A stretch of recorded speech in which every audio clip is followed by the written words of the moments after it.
নমস্কার, বুলবুলস রান্নাবাটিতে আপনাদের সবাইকে সাদর আমন্ত্রণ। আজ আমি পটলের একটা রেসিপি আপনাদের সাথে শেয়ার করছি। কেন জানি না পটল জিনিসটা খেতে আমার এত ভালো লাগে। আপনাদের জানি না আপনাদের কাদের ভালো লাগে না, আমি তো কিছুই বুঝতে পারি না। আপনারা কোনো কমেন্টও করেন না আমার এসের মধ্যে। যাই হোক, যদি কখনো দেখেন, কখনো হয়তো দেখবেন, তখন হয়তো করবেন। সেই আশাতেই ভিডিও আপনাদের সাথে শেয়ার করে যাচ্ছি। প্রথমে পটলটাকে নিয়ে ভালো করে একটু গাটা ছুলে ভেতর থেকে যে দানাগুলো আছে না, দানাগুলো বের করে নেব। দেখুন সুন্দরভাবে দানাগুলো বের করে নিয়েছি। দানা বা এই পটলের ভেতরে একটা যেরকম একটু মাংস থাকে দেখবেন, ওগুলো সব বার করে নেবেন। একটু এই কাজটা একটু টাইম টেকিং, সেই জন্য একটু হয়তো বিরক্ত লাগতেও পারে, কিন্তু আমরা তো পটলের দোলমা এসব খেয়ে থাকি। এটা যদিও পটলের দোলমা আমি বানাচ্ছি না, এটা পুরভরা পটল ভাজা।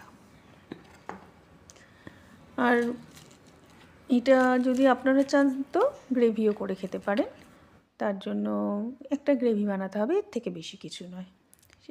সেটা আবার পটলে দোলমা টাইপেরই হয়ে যাবে। এগুলো সব আমি বের করে নিয়েছি পটলের ভেতর থেকে। এটা আমি রেখে দেবো। হ্যাঁ, এটা কিন্তু ফেলবেন না একদম, কেন এটা দরকার হবে পরে। এইভাবে এবার আমি কি করব, এইটার মধ্যে এটা একটু পেস্ট করে নেব। এই দানাগুলো তো মুখে রাখলে ভালো লাগবে না, তার সাথে একটু আদা আর একটু রসুন, একটু কাঁচা লঙ্কা নিয়ে পেস্ট করে নেব। আর চাইলে যদি আপনারা একটু ঝাল বেশি খান তাহলে গোলমরিচ দেবেন। গোলমরিচ দিলে কিন্তু গন্ধটাও সুন্দর লাগে, ভালো লাগে গোলমরিচ। আমি জানি না, আমি দেখবেন অনেক খাবারে গোলমরিচ দিয়ে থাকি, কেন আমার ভালো লাগে গোলমরিচ দিলে। তারপরে পেঁয়াজ কেটে নিলাম। ওদিকে তো আদা রসুন কাঁচা লঙ্কা হয়ে গেছে, পেঁয়াজ কেটে নিয়েছি। নিয়ে এগুলো সব আমি তুলে রেখে দেবো। এবার আমি আসল জিনিস, যে হচ্ছে আমার রান্নার হচ্ছে হিরো বা হিরোইন যাই বলে থাকেন, আমি চিংড়ি মাছের জানি না চিংড়ি মাছ হিরো না হিরোইন, যাই হোক, সে এসে এবার তার কাছে নিলাম আমি তাকে। এবার সেই আসল তার সুগন্ধ আমার রান্নার মধ্যে ঢেলে দেবে। এবার তাকে ভালো করে একটু পেস্ট না, একদম মিহি করে কিমা করে নিয়েছি। তারপরে এই পেঁয়াজটাকে দিয়ে ভালো করে ভেজে নেব। ভেজে কি করব, যেই মশলাটা আমি বেটেছিলাম না, কী যেন বাটলাম, ওগুলো কাঁচা লঙ্কা, আদা, তারপরে একটু পটলের যে ভেতরের এইগুলো ছিল ওগুলো, আর রসুন, এগুলো সব একদম ভালো করে ভেজে নেব। এইগুলো সত্যি বলছি, এগুলো আপনারা হয়তো জানেন, কিন্তু আমি হয়তো যেমনভাবে বানাই তেমনভাবে আপনারাও বানান, সেটাও অন্যরকম টেস্ট হবে। এরপরে যথারীতি আমাদের যে গুঁড়ো মশলাগুলো আছে, হলুদ গুঁড়ো, জিরে গুঁড়ো, ওগুলো সব দিন। শুকনো লঙ্কা গুঁড়ো, গরম মশলা গুঁড়ো যা আছে সব দিয়ে দেবেন। দিয়ে তারপরে একটুখানি আমি আরেকটা জিনিস দিয়েছিলাম, জানি না আপনারা দেবেন কি না, কিন্তু এটা যদি দেন ভালো লাগবে, মৌরি গুঁড়োটা না খেতে খুব ভালো লাগে। আর একটা জিনিস, এর ভেতরে একটু বেসনও দিয়ে দিতে পারেন, খেতে ভাল লাগে।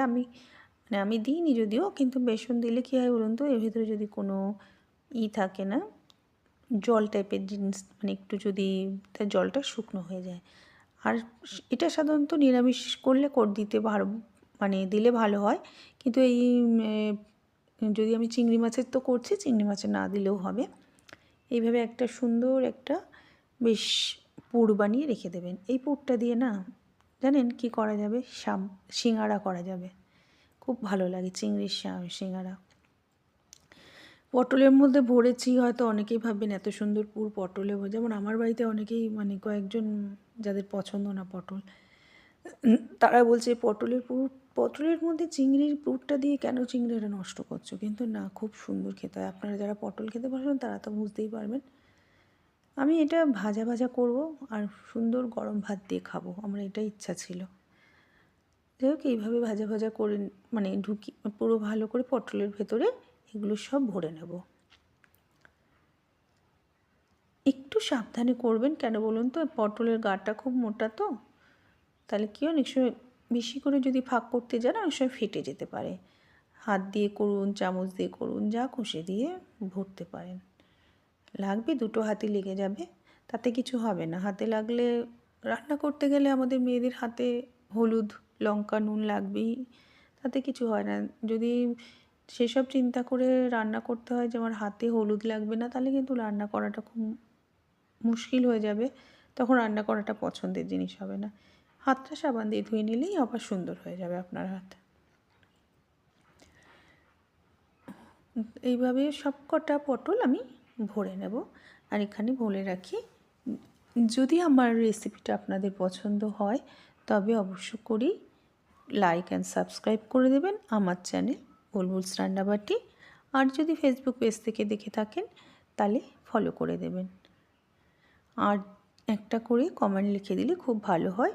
আর আপনারা যদি কোথাও বাইরে থেকে দেখেন, ইন্ডিয়ারই মানে আমি থাকি মহারাষ্ট্র বা পুনা যাই বলুন, সেখানে পুনাতে থাকি, আপনারা যদি অন্য জায়গায় থেকে দেখে থাকেন আমাকে একবার জানাবেন, আমার খুব ভালো লাগবে। আর রেসিপিটা যদি কখনও বানিয়ে থাকেন বা বানাবেন বলে ভাবছেন, তবুও প্লিজ আমাকে জানাবেন। এই রেসিপিটা আপনারা একবার বানিয়ে খান, দেখবেন খুব ভালো লাগবে। এটা এমনি শুধু শুধুও খাওয়া যায়। বাড়িতে যদি কোনো আপনাদের মানে লাঞ্চের জন্য ইনভাইট করে থাকেন কোনো ফ্রেন্ড সার্কেলের লোকেদের বা কাউকে, অন্য কাউকে যদি আপনারা লাঞ্চের জন্য, তাহলে কিন্তু এই জিনিসটা করে আপনারা খাওয়াতে পারেন। স্টার্টার হিসাবে প্রথম তাদেরকে এটা দিতে পারেন, ভালো লাগবে খেতে। বা ডালের সাথে খাবেন, শুধু খাবেন, যা খুশি, গরম ভাতের সাথে খাবেন। চলুন তাহলে আমার ভাজাটা হয়ে গেল, হালকা হালকা করে দেখলেন আমি তেলে ভালো করে ভেজে নিয়েছি। এইভাবে হালকা করে একটু চাপা দিয়ে দিয়ে ভাজবেন, পটলটা পুরো ভাজা হয়ে যাবে। কেন, পটলের গাটা যেহেতু মোটা ছিল, সেহেতু একটু পটলটা ভাজতে দেরি হবে না। আমার পটলটা দেখতেই পাচ্ছেন আপনারা, কি সুন্দর করে একটা গাটা সুন্দরভাবে ভাজা হয়ে গেছে। আর ওপর দিয়ে মশলাতে একটু ছিল, মশলাটাও দিয়ে দিয়েছি। মশলার ভেতরে আসলে চিংড়ি মাছ তো আছে না, ওইটা তো আর ফেলে দেওয়া যাবে না, আমাদের প্রিয় চিংড়ি, সেহেতু এটা ফেলে দেওয়া একদমই অনুচিত। আর ফেলে বা দেবই বা কেন, কোনো এসব জিনিস তো আর ফেলার নয়। তাহলে চলুন, আজ আমি আসছি, আবার নতুন রেসিপি নিয়ে আসবো। টাটা।